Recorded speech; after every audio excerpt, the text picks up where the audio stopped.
En los últimos estertores del siglo III después de Cristo, cuando el Imperio Romano luchaba por mantener su hegemonía frente a invasiones bárbaras y guerras intestinas, en Oriente se gestaba un nuevo poder que desafiaría su existencia durante 4 siglos. Esta historia no comenzó con una gran batalla, ni con una proclamación imperial, sino con una tragedia doméstica que cambiaría el destino de Asia. Ardashir y Sapur eran 2 hermanos persas, nietos del rey Sasán y herederos de una antigua estirpe noble. Gobernaban territorios vecinos, y como tantas veces ocurre entre hombres ambiciosos, la sangre compartida no bastó para evitar la rivalidad. Ambos aspiraban al dominio total de la región y, en el año 222, acordaron reunirse para negociar sus diferencias. Pero el destino tenía otros planes. El techo de la casa donde se celebraría el encuentro colapsó repentinamente, aplastando a Sapur. Algunos lo llamaron accidente. Otros, presagio divino. Para Ardashir, fue la señal definitiva de que los dioses lo habían elegido. 2 años más tarde, en el 224, Ardashir se coronó como Sansá, rey de reyes, tras vencer al último rey parto en la batalla de Hormisdegan. Nacía así el imperio sasánida, heredero cultural y simbólico del antiguo imperio aqueménida de Ciro el Grande y Darío I. Era el renacer de Persia, con una visión clara, no solo recuperar la grandeza perdida, sino superarla. Ardashir no solo fundó un nuevo estado. Fundó una nueva era. Desplazó a la decadente dinastía arsásida y proclamó al zoroastrismo como la religión oficial del imperio, reinstaurando la conexión entre poder divino y autoridad real. Persépolis volvió a ser evocada, y la nostalgia del viejo imperio se mezcló con un fuego renovado de identidad y ambición. Lo que comenzó con la caída de un techo y la muerte de un hermano, terminaría convirtiéndose en uno de los enemigos más formidables de Roma, un imperio que sobreviviría a emperadores romanos, a guerras sangrientas, a plagas. Y que aún en su caída, sembraría las bases del arte, la ciencia y la espiritualidad que moldearían Oriente y Occidente por siglos. El telón se abre sobre el imperio sasánida. Una historia de gloria, sangre y legado eterno está a punto de comenzar. Ardashir, proclamado Sansá, no perdió tiempo. Comprendía que una corona no basta para cimentar un imperio. Debía conquistarse el corazón de su pueblo y el respeto de sus enemigos. Tras la caída de los partos, inició una intensa campaña de reorganización territorial, política y religiosa, que sentó las bases del nuevo orden persa. La antigua nobleza parta fue desmantelada sistemáticamente. Ardashir la consideraba corrupta, dividida y demasiado cercana a Roma. En su lugar, instauró una administración centralizada que respondiera directamente al trono. Así, el rey se convirtió en la fuente suprema de ley, riqueza y justicia. El imperio no sería una confederación de reyes menores como en la época arsásida, sino una maquinaria de poder unificada y jerárquica, con el monarca en la cúspide como reflejo del orden divino. La capital fue establecida en Ctesifonte, en las riberas del Tigris. Desde allí, Ardashir impulsó la restauración del zoroastrismo como religión oficial. Los fuegos sagrados volvieron a arder en los templos, y los sacerdotes, los mbets, se convirtieron en aliados indispensables del poder real. La idea de un rey elegido por Ahura Mazda, el dios supremo, fue reinstaurada con fuerza. Gobernar ya no era solo un asunto militar o político, era un mandato sagrado. Este resurgimiento religioso también cumplía una función estratégica. Roma había adoptado el cristianismo, y al reforzar el zoroastrismo, Ardashir establecía una frontera ideológica además de geopolítica. 2 imperios, 2 religiones, 2 visiones del mundo, destinados a enfrentarse. Pero el rey persa no solo miraba hacia adentro. Sabía que para consolidar su legitimidad necesitaba una victoria prestigiosa contra el mayor rival del mundo, Roma. Así, en las primeras décadas del nuevo imperio, lanzó incursiones militares contra las provincias romanas de Mesopotamia, Armenia y Siria. Fue un mensaje claro: Persia estaba de vuelta, y esta vez no venía a resistir, sino a liderar. La figura de Ardashir se convirtió rápidamente en símbolo de renovación. Se le representaba en relieves como un guerrero triunfante, montado sobre caballos majestuosos, venciendo enemigos bajo la bendición de Ahura Mazda. El arte y la iconografía imperial comenzaron a construirse como instrumentos de propaganda y cohesión. Persia renacía no solo con espadas, sino con símbolos, liturgias y leyendas. A su muerte en el año 242, el imperio sasánida ya se había afirmado como una potencia regional. Pero lo que su fundador había iniciado, su hijo Sapuri lo llevaría a nuevas alturas. El ascenso apenas comenzaba, y Roma pronto conocería el poder renovado del León de Oriente. En el año 309 después de Cristo, el imperio sasánida se enfrentó a una extraña encrucijada. Su rey, Hormizd II, había muerto y la lucha por el trono se volvió feroz. La nobleza persa, dividida e inquieta, eliminó a posibles sucesores adultos para evitar que uno solo concentrara demasiado poder. Solo quedaba una posibilidad: un niño no nacido. En un gesto simbólico sin precedentes, los líderes colocaron la corona imperial sobre el vientre de una de las esposas embarazadas del difunto monarca. Ese acto convirtió al niño por nacer en el rey de Persia. Así comenzó el reinado de Sapur II, coronado antes de ver la luz del mundo. Era la señal de que los persas apostaban por el futuro, incluso en medio de la incertidumbre. Durante su niñez, el imperio fue gobernado por regentes, pero cuando Sapur alcanzó la madurez, demostró que su destino era extraordinario. No solo sobrevivió al poder que le fue impuesto desde la cuna, sino que se convirtió en uno de los soberanos más formidables de toda la historia persa. Su primera prioridad fue proteger las fronteras. El sur del imperio era constantemente hostigado por tribus árabes. En una serie de campañas fulminantes, Sapur las derrotó, asegurando la región y obteniendo el título de aniquilador de los árabes. No fue una campaña simbólica, fue el aseguramiento de los límites culturales y estratégicos del imperio frente al desierto. Pero no se detuvo ahí. Giró su atención hacia el oeste, hacia Roma. En un juego de poder que duraría décadas, Sapur II desafiaría una y otra vez al imperio romano en las provincias de Mesopotamia y Armenia. En el año 359, lanzó una ofensiva que culminó con la conquista de la fortaleza romana de Amida, en un asedio que se prolongó durante 73 días. Esta victoria le otorgó control sobre importantes rutas comerciales y marcó un punto de inflexión en el equilibrio de poder. Sapur no era solo un guerrero. También fue un reformador. Reestructuró el sistema fiscal, reorganizó el ejército y fortaleció la administración central.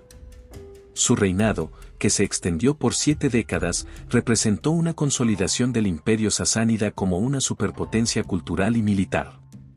Sin embargo, su legado también tuvo sombras. Durante su reinado, los cristianos, que en muchos casos eran vistos como simpatizantes del imperio enemigo, fueron duramente perseguidos. Esta intolerancia religiosa marcaría una de las contradicciones de su gobierno. Mientras fortalecía a Persia, sembraba también divisiones internas que en siglos posteriores cobrarían factura. Cuando Sapur II murió en el año 379, dejó un imperio más vasto, más cohesionado y más respetado que el que había heredado. Fue, sin lugar a dudas, la culminación de la primera edad de oro del imperio sasánida. El niño coronado en el vientre había cumplido su destino con grandeza. Tras la muerte de Sapur II, el imperio sasánida se adentró en un periodo de aparente estabilidad, pero bajo la superficie, el equilibrio era delicado. Por casi 7 décadas, entre los años 379 y 449, los conflictos con Bizancio se redujeron. Y el trono fue ocupado por emperadores que, si bien no brillaron por su genio militar, mantuvieron la maquinaria del Estado en funcionamiento. El primero en asumir fue Ardashir II, hermanastro de Sapur II, seguido por Sapur III y después Bahram IV. Ninguno alcanzó el poderío de su antecesor, pero todos supieron administrar el legado con pragmatismo. Uno de ellos, Yazdegerdí, que reinó entre el 399 y 421, se ganó la comparación con el emperador romano Constantino el Grande por su talante diplomático y su inesperada tolerancia religiosa. Yazdegerdí permitió a cristianos, judíos y otros grupos religiosos practicar su fe sin persecución. Fue incluso tutor de un joven príncipe bizantino, el futuro emperador Teodosio II. Su matrimonio con una princesa judía y sus reformas conciliadoras le valieron el respeto de minorías oprimidas, pero también el odio de la élite zoroastriana y la nobleza tradicional, que lo consideraban blando y traidor a las costumbres. Su misteriosa muerte, quizá envenenado o asesinado, dejó entrever que su apertura no era bienvenida por todos. Le sucedió su hijo Bahram V, conocido como Bahram Gur, una figura mítica para la tradición persa. Hábil en batalla y amante de la caza, fue un monarca carismático que combinó fuerza militar con refinamiento cultural.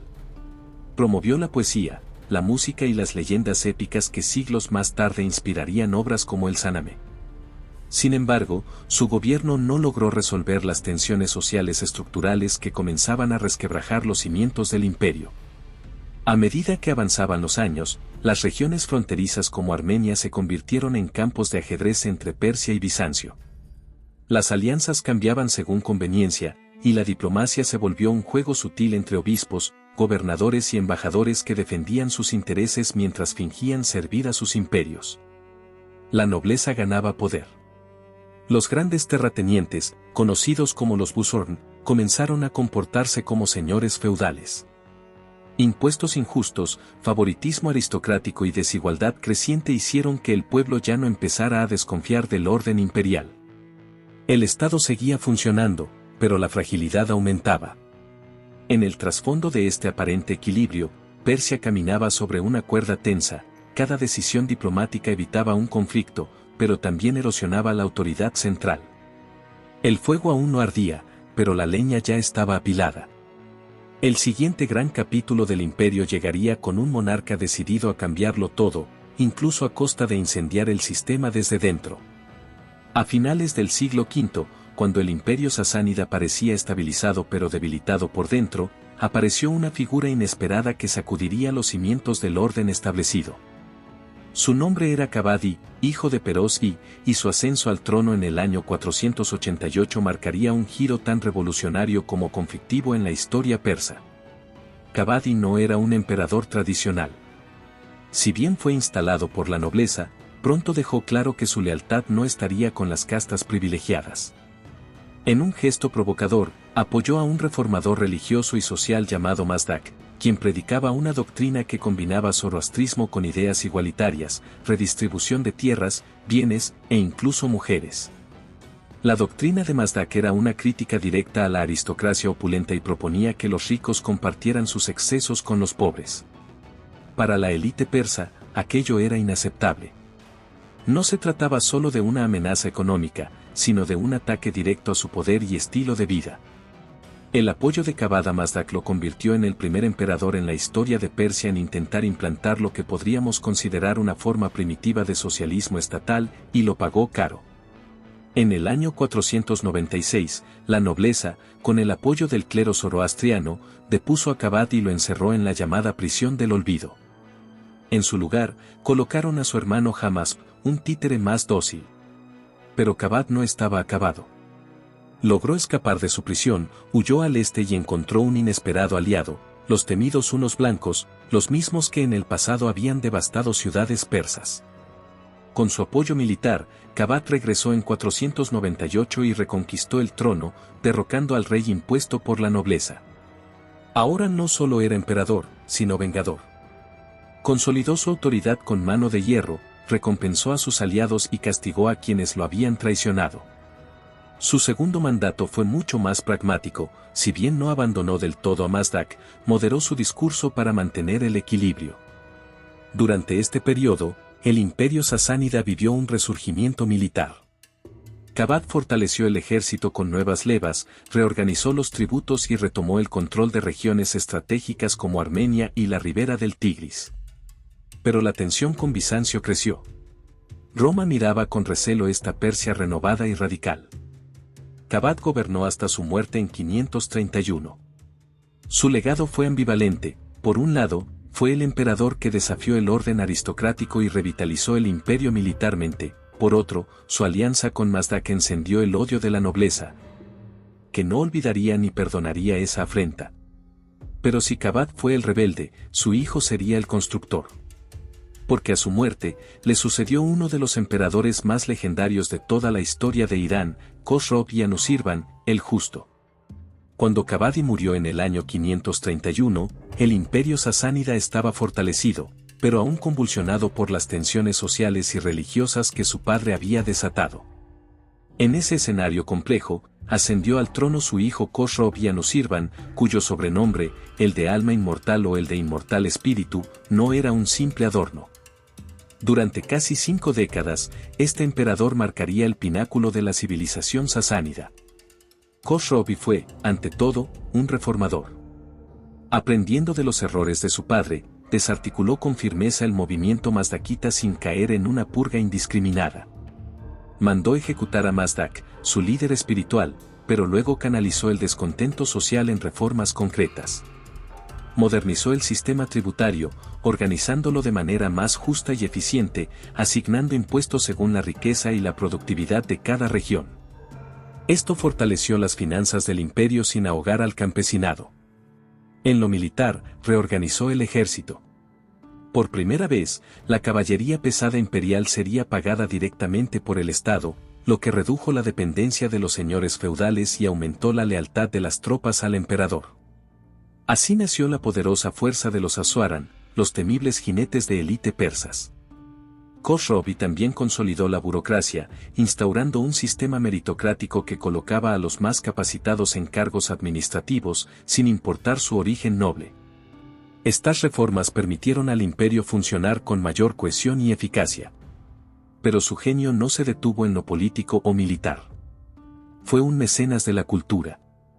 Amante del conocimiento, ordenó la traducción de obras filosóficas y científicas griegas e indias al Pahlavi, el idioma persa medio. Mandó traer sabios de Siria, la India y Bizancio a su corte, fomentando la medicina, la astronomía y la filosofía. Cuando Justiniano cerró las escuelas de filosofía en Atenas, varios de esos sabios hallaron refugio en la Persia de Khosrov. Su política exterior fue astuta pero firme. En 532, firmó con Bizancio la famosa paz eterna, que le garantizó tributo a cambio de estabilidad. Pero esa paz no duró. Las tensiones renacieron cuando el emperador bizantino se negó a pagar el tributo acordado, y Khosrov respondió con determinación. Saqueó Antioquía en 540, humilló al Imperio Romano de Oriente y llevó su tesoro hasta Ctesifonte, donde construyó un barrio nuevo para alojar a los prisioneros y artesanos capturados. Más allá de la guerra, su impacto fue tangible en las ciudades y campos.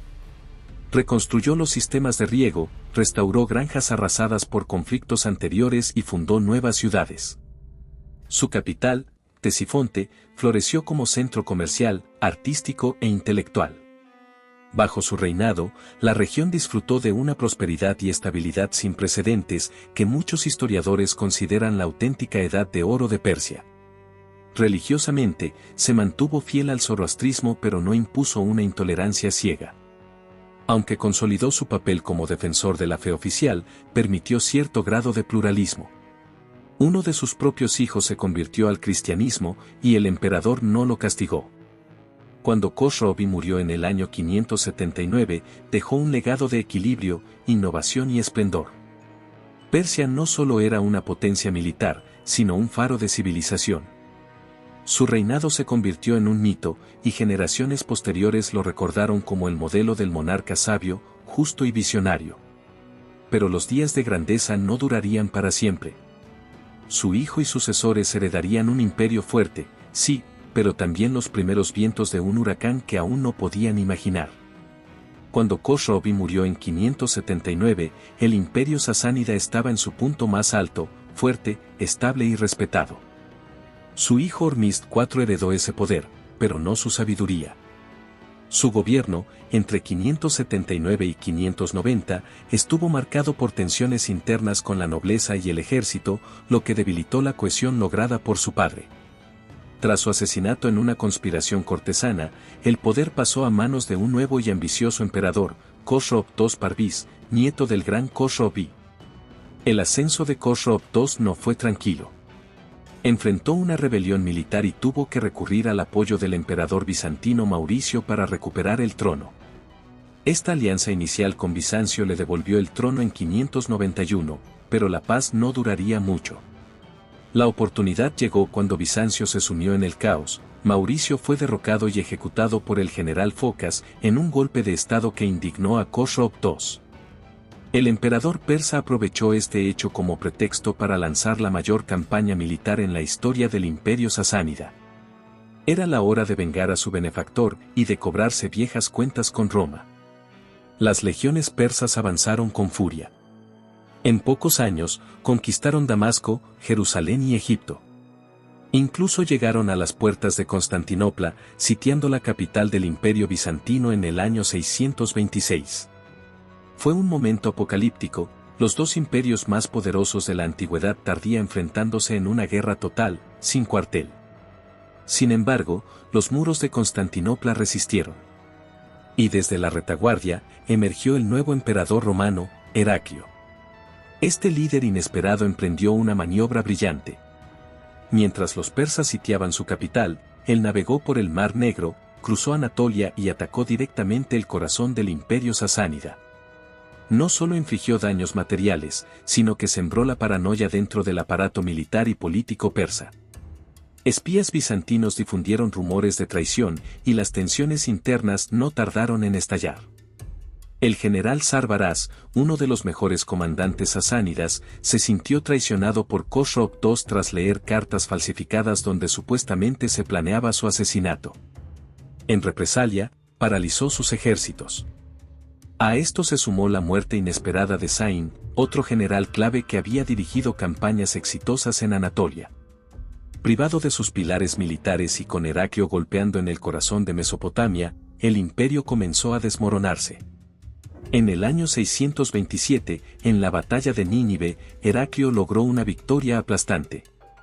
Poco después, las tropas bizantinas saquearon el templo de Takte Soleimán, uno de los santuarios más sagrados del zoroastrismo.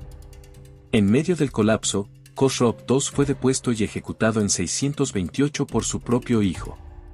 Con su muerte, no solo terminaba el reinado del emperador más ambicioso de Persia. También se abría un periodo de caos total. En apenas 4 años, el trono sasánida vería 14 emperadores distintos, entre golpes de estado, asesinatos y traiciones. El imperio, agotado por décadas de guerra, desangrado por intrigas y carente de liderazgo fuerte, estaba listo para su ruina. Y fue justo entonces, cuando el gigante oriental caía de rodillas, que un nuevo poder se alzaba desde el desierto, el Islam. El año era 632. Mientras el imperio sasánida se tambaleaba entre usurpadores, asesinatos y decadencia, en las arenas de la península arábiga, una revolución espiritual y militar comenzaba a tomar forma. El profeta Mahoma acababa de morir, pero su mensaje se había convertido en un fuego imparable. Unificado bajo el nuevo poder del califato islámico, el mundo árabe, que por siglos había estado sometido por imperios como Roma y Persia, ahora se preparaba para conquistar. El último emperador sasánida, Yazdejerd III, era apenas un adolescente cuando fue coronado. Nieto de Khosrov II, no tenía ni la experiencia ni el respaldo necesarios para detener lo que se venía.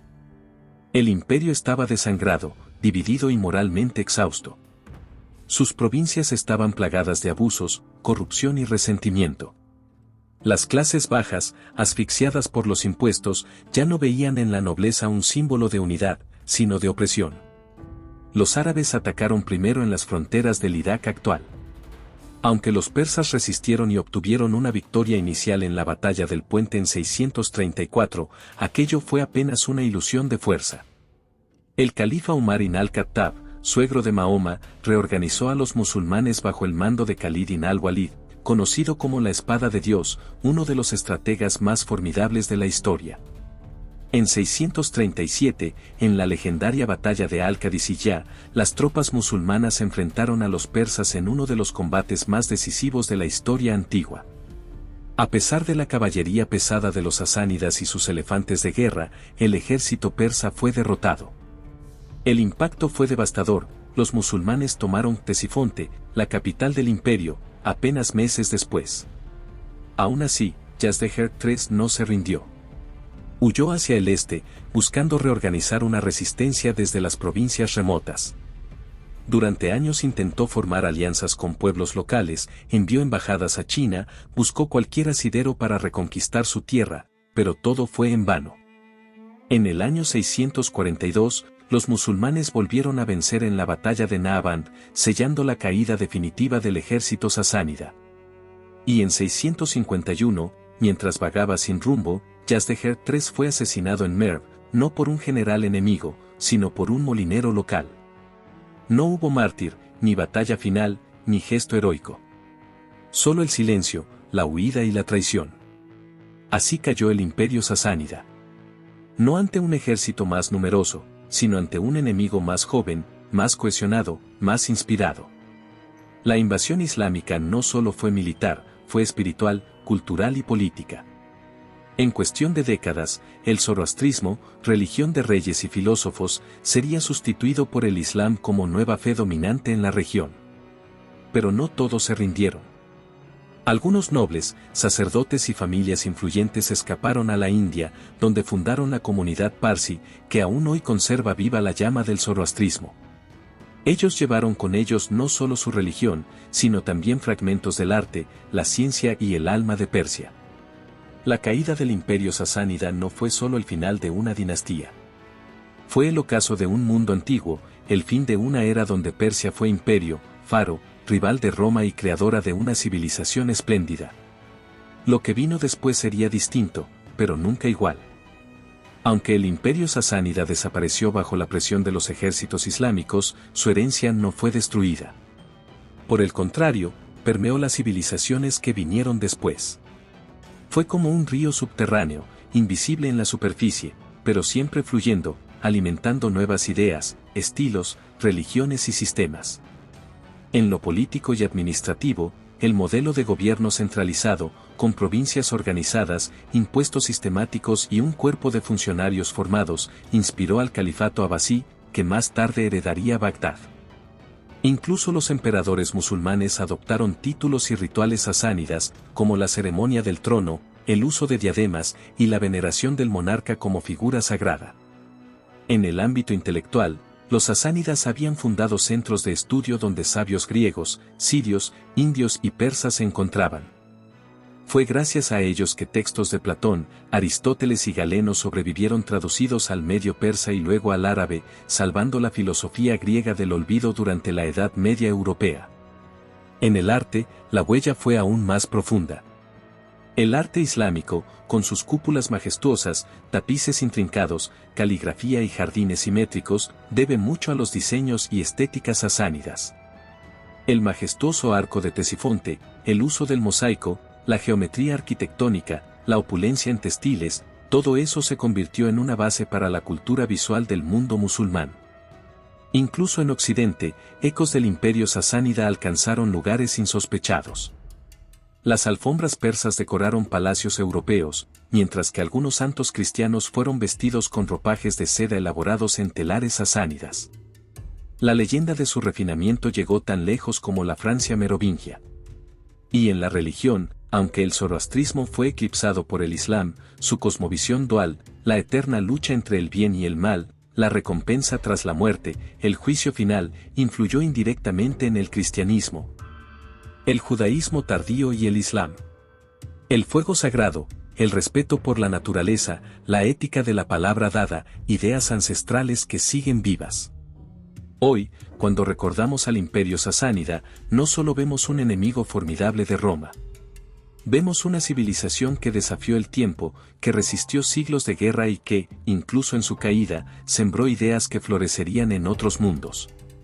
Porque al final, lo que hace eterno a un imperio no son sus murallas, ni sus ejércitos, sino las huellas invisibles que deja en la historia de la humanidad.